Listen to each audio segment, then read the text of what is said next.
CTV News at 5 with Tony Ryma and Rick Wyman with weather. Good evening and thanks for joining us on this Wednesday, October 15th. Charges have been laid in connection to a sudden death at the Algoma Treatment and Remand Center in Sault Ste. Marie. Police were called to the correctional facility last Wednesday to investigate the sudden death of a 25-year-old in custody. Their investigation revealed the victim and a 40-year-old were arguing when the older man began punching and stomping on the victim. The 25-year-old was taken to hospital where he was pronounced dead. A 30-year-old man has been charged with second-degree murder. Moving now to the weather, a mix of sun and cloud across the region, and temperatures seem more in line for this time of year. To tell us more, let's bring in CTV's Rick Wyman. Rick. Well, if you enjoyed weather today, Tony, and weather earlier this week, you're not going to enjoy this weekend. And that's a break for a lot of us who wind up working on weekends. We've got some rain approaching. Let's check out our systems map brought to you by CAA. Get your membership today at getcaa.ca.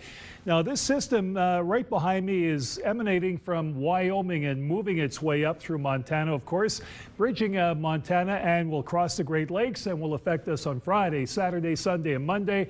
We'll take a look at the 5-day forecast and as well check out some of those temperatures and conditions just for you, Tony.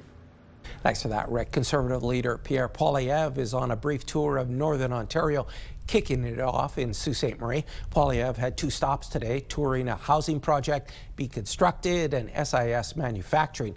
The company is an international supplier of industrial and construction-related steel products and services. Poilievre spoke to some of the 65 employees and took a walk in their shoes, trying out some of the equipment. The Conservative leader, joined by former Sault Ste. Marie Algoma candidate Hugh Stevenson, then addressed workers on a number of topics before taking questions from SIS employees. And we'll have more on Poilievre's visit at 6 o'clock. A call about a possible impaired ATV driver has led to a 20-year-old man getting hit with 7 different offenses. On October 3rd, OPP responded to a parking lot on Government Road in Kapuskasing. When they attempted to pull the driver over, he fled the scene, driving through a fence and hitting a construction pylon at high speed. The driver is now facing multiple charges and has had his license suspended for 30 days. Police say there was no evidence the driver was impaired. Provincial police in Sudbury are seeking the public's assistance in locating a driver who failed to remain at the scene of a collision Friday. Police are looking for the driver of a white Ram 1500 pickup truck. Police believe this truck was involved in a 3-vehicle collision on Highway 17 near 2nd Avenue in the community of Coniston. The pickup truck was traveling west and struck the vehicle in front of it, pushing that vehicle into another. The truck then pulled around the 2 vehicles and headed west toward the Kingsway. Anyone with information or dash cam footage should contact police or Crime Stoppers. From training to salaries and benefits, Greater Sudbury Police Service is seeking approval of its 2026-27 budget. It was unanimously approved by its board today. CTV's Lindsay Alick was there. The 2026 budget will see a 12.6% increase from $83.4 million in 2025 to over $94 million in 2026. Police Chief Sarah Cunningham says it's a very lean budget, but it is a significant increase, which she says is largely due to 4 collective agreements expiring this year. 99% are fixed costs of our budget, mostly with salaries and benefits. And so, again, we came in as lean as we could, not increasing our overtime budget, which we probably should have. The chief says every year the police service has gone to the board to ask to increase contributions to debt finance a future facility, but this year decided to leave it out. This will also be the first time the service dips into reserves, pulling out $720,000. There's huge expectations right now with regard to policing, the homeless issues, the panhandling, the issues of speed cameras, not having them anymore. So we've got to look forward to the next 2 years and making sure that we are able to provide that policing. Our police service is that the #1 pillar for our police service is its members. This budget properly compensates the members, it provides the appropriate equipment for the members, and it very much will make sure that the community feels safer and more accessible to police officers that need to be there. Over $698,000 will go towards training, much of which is being mandated. We have some very specialized officers, from our emergency response unit to our detectives, all needing specialized training. However, we're also seeing an increase in just our general patrol officers needing specialized training, from drug recognition experts to even some courses under the new Community Safety and Policing Act.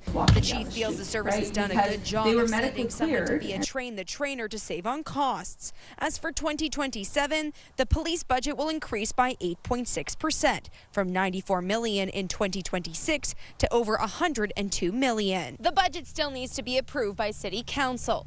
Chief Cunningham and Board Chair Lougheed will present it during the November 12th meeting. Lindsay Alex, CTV News, Sudbury. All right, it's time for a quick break. Coming up on CTV News at 5. Rick has your full weather forecast. Right now, though, we're heading to South River. This live webcam is courtesy of Northern Creations. It's 10 Celsius. We're back in a few minutes.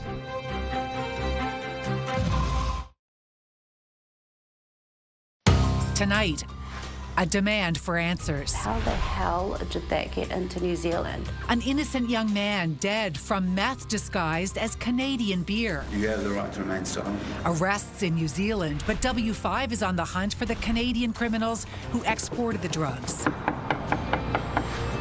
W5 investigates tonight on CTV National News and CTVNews.ca.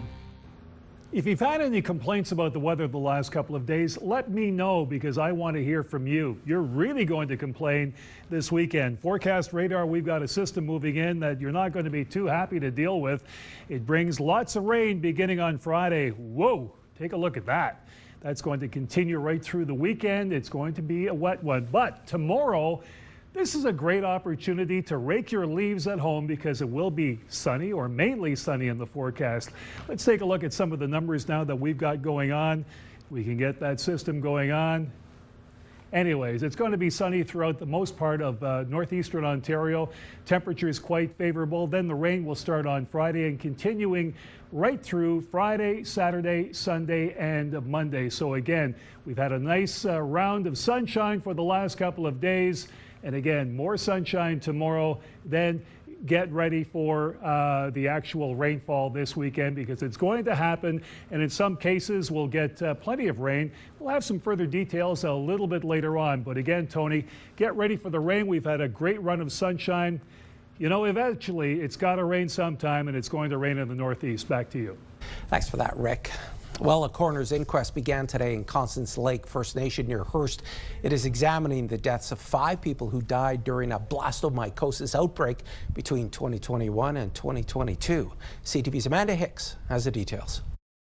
From November 2021 to January 2022, a blastomycosis outbreak spread across Constance Lake First Nation, a community of approximately 750 people living on reserve. The outbreak affected more than 50 individuals and claimed the lives of Luke Moore, Lorraine Shaganash, Lizzie Sutherland, Mark Ferris, and Douglas Taylor. As the inquest began, presiding officer Dr. Michael Wilson extended his condolences in his opening statement, acknowledging how difficult the process would be for the families and the community, saying the hope is to learn from past events and build towards a better future. He added the inquest is not to assign blame or legal ramifications. 5 jurors will listen to evidence to answer 5 critical questions about the deceased, including the who, when, where, how, and by what means they died. The inquest will also examine broader factors that contributed to the tragedy, including whether the healthcare experience of First Nations people was impacted by their Indigenous identity and place of residence. Additionally, the jury can also provide recommendations which will be shared with levels of government, agencies, and organizations to prevent a similar tragedy from touching this community again.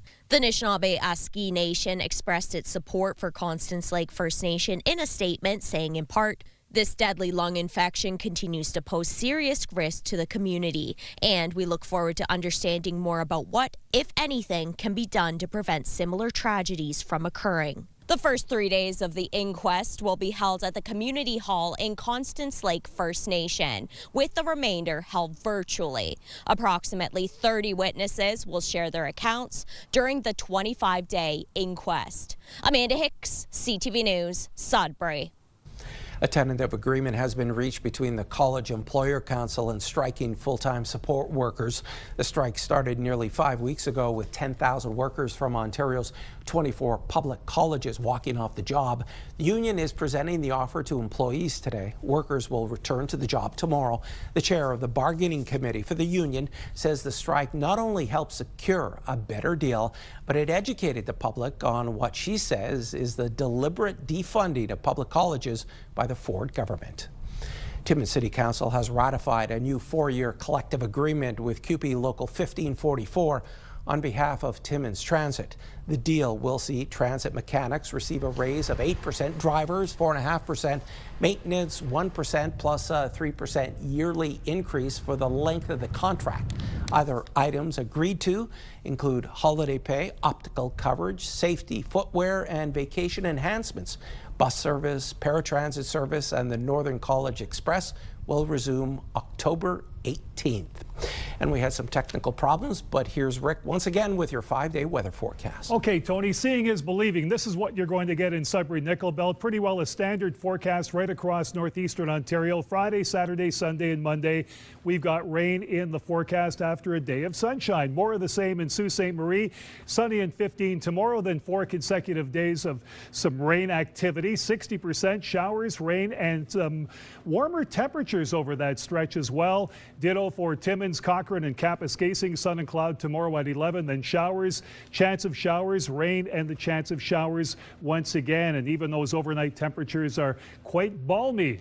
Temiskaming Shores and Kirkland Lake, sun and cloud tomorrow at 11, showers again for a couple of days, then rain and the chance of showers 17, 15, and 12 Saturday, Sunday, and Monday. And the last look at North Bay, West Nipissing. We've got sunshine tomorrow at 12, chance of showers 60%, rain for a couple of days, and 40% showers. So for those non-believers, it ain't gonna rain, Rick. It's coming, Tony, on Friday. Back to you. Thanks for that, Rick. Glad we got that forecast in. Important conversations coming up on CTV News at 5. The Chief Commissioner of the Ontario Human Rights Commission is in North Bay to talk about ending discrimination.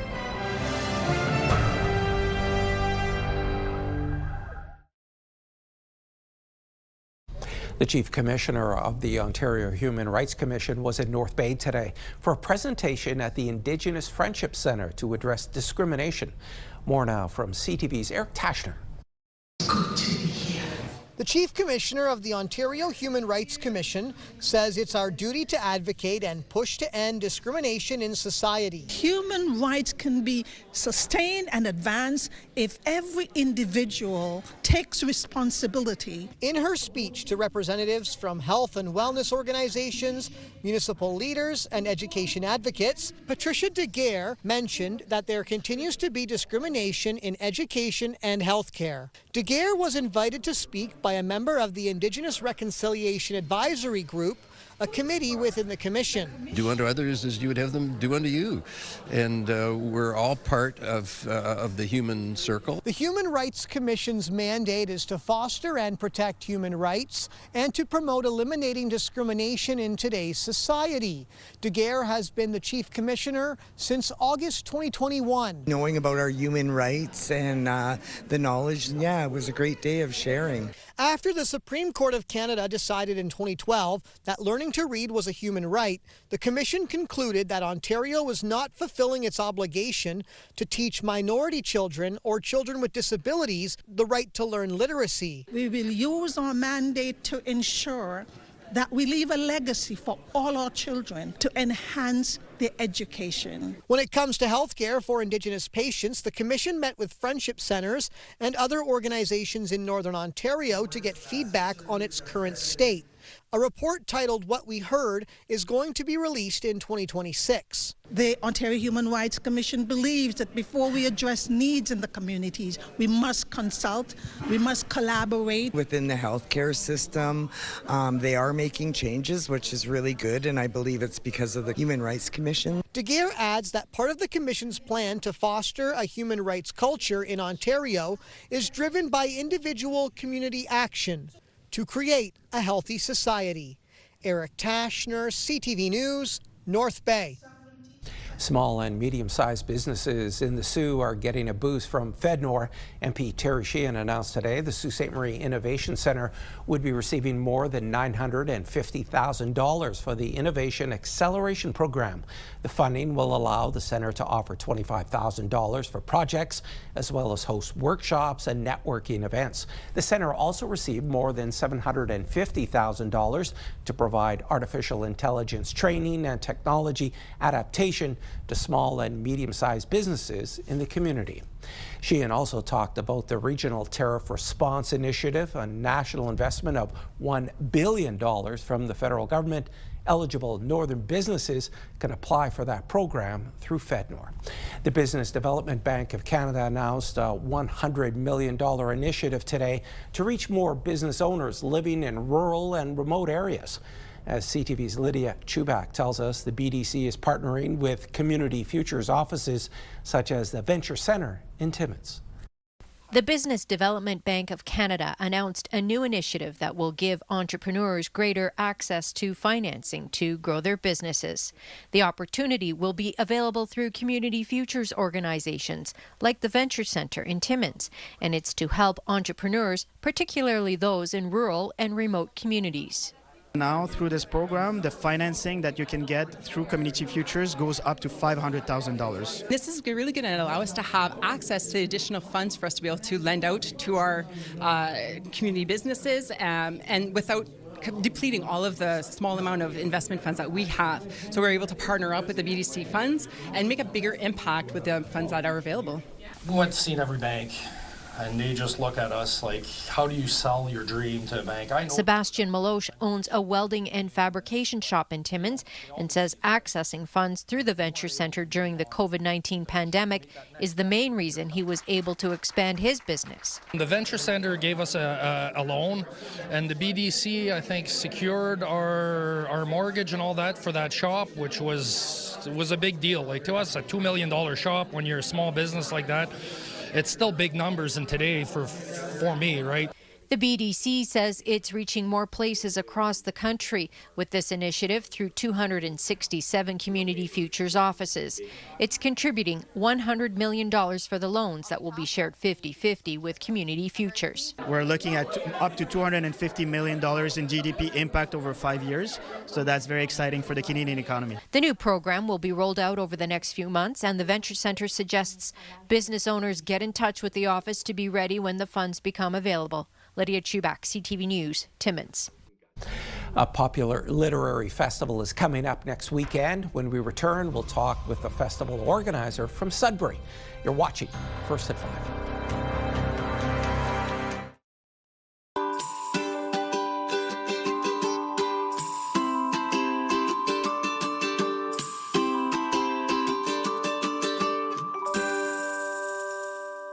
It's back for another year, and it celebrates literature in all forms. We're just over a week away from Woodstock Sudbury Literary Festival. To tell us more, festival organizer Annie Rutherford now joins us. Annie, welcome. Thank you for having me, Tony. So is it my imagination, or is Woodstock a little earlier this year compared to years past? We are just a bit earlier this year. We have a couple changes with our programming. We're going to be a little smaller too, but still packing a real big punch.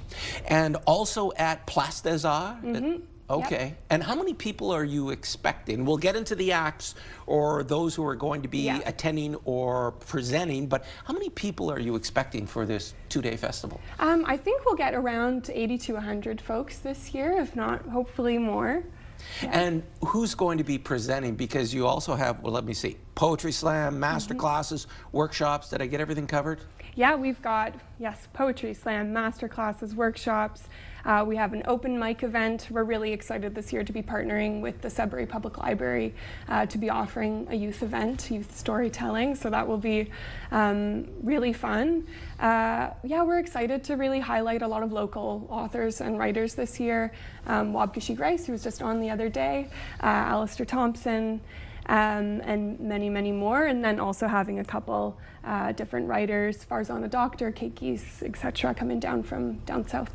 Does Wordstock have a theme this year or focusing on anything in particular? Yeah, so this year our theme is survival and navigating change. With our sort of rebuilding phase of the organization, we're really happy to have been supported by our festival planning committee, who met over the summer and into the fall, brainstorming, okay, what does the community want to see this year? What do writers want to see? What do readers want to see? And throughout those conversations, this theme of survival and navigating change kept coming out, and also looking at a lot of the stories. Writers are being drawn to writing right now. It is exploring survival, whether it's exploring it through the past, the lens of the present, and the lens of the future. Yeah. What about the costs for the event? Are you still keeping those down to allow as many young and, middle-aged and older people to attend? Yeah, absolutely. So we have a whole festival pass, which is $110, but we also offer it at a discounted rate for students and for people on a fixed income. But we've liked to break down all the events, so you can, if you don't have time to come for the whole weekend and you just want to come for one-hour event, you can do that too, and all our tickets are listed on our website. And Annie Rutherford was our guest, and to see more of our Northern Book Club and our authors, head to our website, CTVNewsNorthernOntario.ca.